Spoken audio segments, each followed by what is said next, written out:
कुजंग थाना नरेंद्रपुर अंचल 1,60,000 टंकार ब्राउन सुगर जबत करिछि कुजंग पुलिस ब्राउन सुगर बिक्री घटना दुई जन को गिरफ्त करिछि। सेमानक निकटरू 16 ग्राम 52 मिलीग्राम ब्राउन सुगर जबत होइतिबा बेले दुईटी मोबाइल और 17,400 नगद टंका जबत करा जायछि।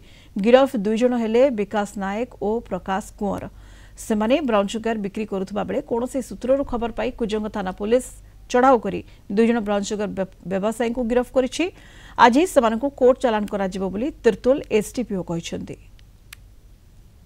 निर्देश अनुसार आम जो जगार सब सस्पेक्टेड जगह को बिक्री होती नजर रखी से अनुसार आज सकाଳେ खबर पाइलु नरेंद्रपुर रे गोटे जगार बिक्री ये ब्राउन सुगर बिक्री करा तेणु से हिसाब से आम आम टीम प्रवेशन करडर नहीं पठेलु आठी आम विकास नायक बोली जन को एप्रेंट कराला से अनुसार आमर रिक्वेशन देकर एक्जिक्यूटिव मजिस्ट्रेट प्रेजेंस चेक कलापर पाखर आम 16 ग्राम 52 मिलीग्राम कंट्रासेप्ट आर्टिकल आम पाखर सीजर कर अनुसार आमर कुजंग थाना गोटे केसटे 337 नंबर केस ता सहित आउ जड़े सहयोगी जी प्रकाश कुमार कौन बोली सी अभियुक्त अरेस्ट दुई जन को आज कोर्ट प्रोडक्शन कराहब पाखर 17,400 टंका कैश एवं दुईटी मोबाइल जबत करा जायछि।